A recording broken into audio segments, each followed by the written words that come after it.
Well, we are getting closer to a very big day here in South Carolina with the first debate in the U.S. Senate race between the incumbent, Senator Lindsey Graham, the Republican, against his contender and challenger, Jamie Harrison, the Democrat. And John Brasini is here to help us break it all down because this debate is really the kickoff to that stretch run here in these races. And no bigger one than right here with that Lindsey Graham, Jamie Harrison race. You're right. This is really, it's coming up to be quite the matchup here in South Carolina. Again, if you would have asked me 2 years ago, last year, even 6 months ago, would this race be as competitive as what it is now? I certainly would have been surprised. Well, you know what's driving that, as is the case in politics and maybe record-breaking this time around in this race, is the amount of money being spent on the ads. Because you can't go on your computer, watch a video. You can't listen to the radio. You can't watch TV without seeing an ad for one of these candidates.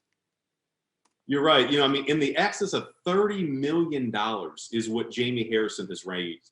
Before it was if you could raise $7 million in South Carolina, you were doing well. $10 million was extraordinary. It was almost unheard of. He has put in excess of $30 million into his coffers. Jamie certainly is a very well-connected candidate. He's got close ties to Congressman Clyburn. He knows Capitol Hill well. What's interesting, too, about the pool of money he's raising is a lot of it is coming in from outside of the state. Jamie really has proven to be a formidable candidate and the first real challenger Lindsey Graham has had in quite some time. What does that money coming from out of the state mean for us here in South Carolina? Because immediately I think a lot of people bristle up at, hey, you know what, stay out of our races. We got this. Well, what this really does, the United States Senate really has become an international body. And it gains attention and traction among many, many, many groups. These are from businesses to other countries. It's interesting, really, the amount of attention that's paid on that particular branch of our government. Folks have an interest in the United States Senate. They want to see good candidates there. Lindsey Graham certainly has made an interesting name for himself, certainly in the past 4 years with his alliance to President Trump. That has turned a lot of people off. There are folks that are looking to flip the United States Senate, certainly, and they have identified South Carolina as being a place where their money probably would be a pretty good investment.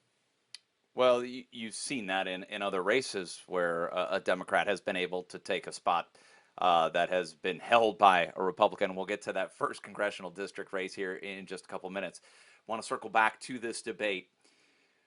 Who's under more pressure at this point going into this? Well, so the pressure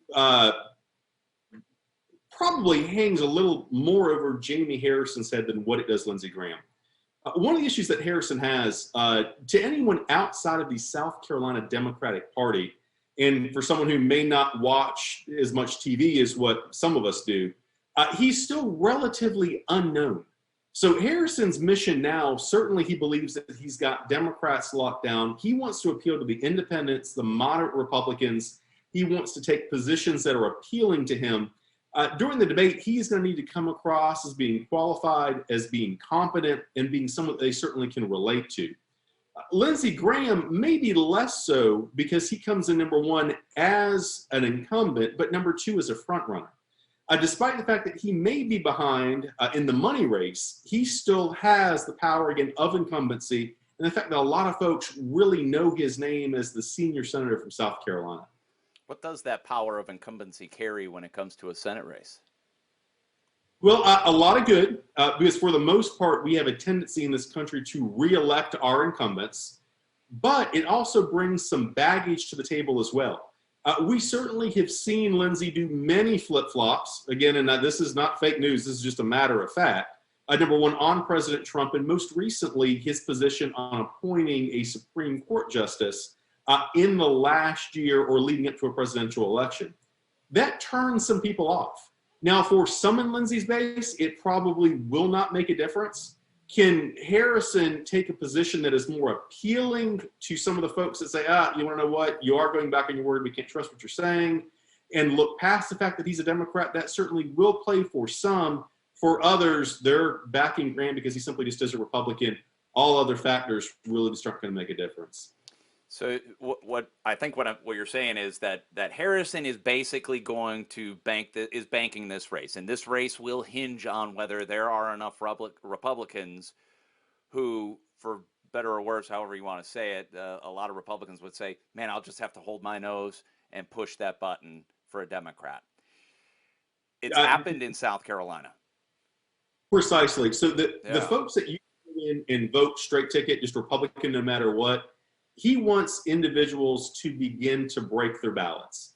You know, while you may support President Trump for whatever reason, Lindsey Graham just isn't doing it for you anymore. You're willing to walk in and actually vote for Jamie Harrison. That race becomes interesting. Again, polls always have a tendency to tighten the closer we get to the election. It becomes real interesting if President Trump in South Carolina begins to move within the margin of error. I believe you'll begin to see Jamie Harrison actually see a pretty significant bump if polls begin to tighten that much. Do you see that happening? Polls tightening to that point where President Trump gets it within the margin here? Polls will tighten. 2020 has proven to be a crazy year for a number of different reasons. Politics are interesting, and we really are looking at several factors that are unprecedented. We have a very unconventional president. We have issues from social unrest to COVID to, again, the latest issue to hit the scene, the Supreme Court vacancy. How all of that begins to play out, and I believe how Republicans react to all of those issues over the next 45 days. That's going to have an impact on some voters leading up to November's election. But you've got to remember as well, we're really probably dealing with a small segment of the electorate. A lot of folks have already made up their mind. Certainly when we're talking about the top of the ticket, there may be some undecideds that are looking at the United States Senate race. But make no mistake, Harrison wants all of them. He wants the moderate Republicans. He wants the independents. He needs all of the Democrats. He wants them because he needs them to win. So then how important is this debate as we circle back to it next week? Does this become a make or break time for both candidates, really? Well, it'll be interesting. It'll be interesting to see who gets a bump coming out of the debate. Certainly for Harrison, this gives voters an opportunity to juxtapose the two candidates. And it will be the first time that he is on a stage with Lindsey Graham. It will be an opportunity for him to clearly articulate what his policies, the things that he's going to push for, what his vision is as a United States Senator from South Carolina, and say, you want to know what? If you're with that, I'm the candidate that you want. If you do support Lindsey Graham and these issues, then obviously your choice would fall with him. But again, he's not had an opportunity to make that case directly to voters because, again, he's a relatively new political candidate on the statewide scene. Again, not quite as known to folks outside the Democratic Party. All right, let's go back to that race that you touched on at the beginning, and that's the 1st Congressional District, and that is Joe Cunningham, an incumbent, a Democrat in that seat, was thought to be unheard of as we went into the last election, but here he is now running for re-election against State Representative Nancy Mace. Speaking of money being poured into a race, right? Well, you're right. And we've seen a lot of dark money now start to come into the 1st Congressional District. This is a seat that Republicans really want back. This is a seat that Democrats really want to hold on to.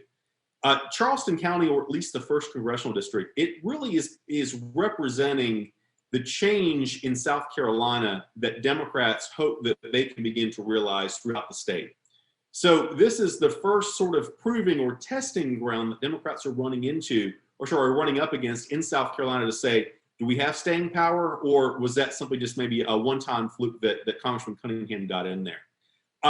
That race is interesting because the dynamics play out throughout the entire district in the sense that the entire area isn't as competitive as what you will think.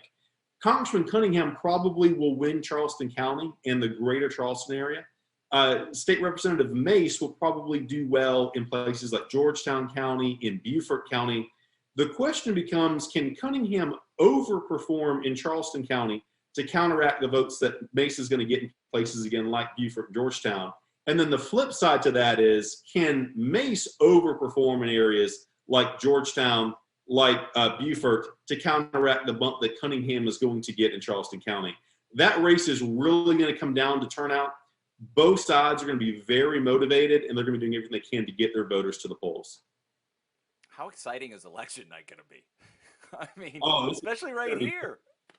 The days of where, it's called at 7:05 or 7:30 and folks are popping champagne or crying into their pillow, that's not going to happen here. There's several other elements. We've got COVID, we've got absentee voting, we've got still cases that are being decided now on whether you're going to need a witness signature or not. The state legislature has now opened up absentee voting to all voters in South Carolina. Again, just citing COVID as a reason. So how many folks now opt to mail their ballots in versus dropping them off in person? Do you get them back in time? It's going to be a wild, wild ride. Can't wait. Looking forward to it. Thanks, John. Always a pleasure.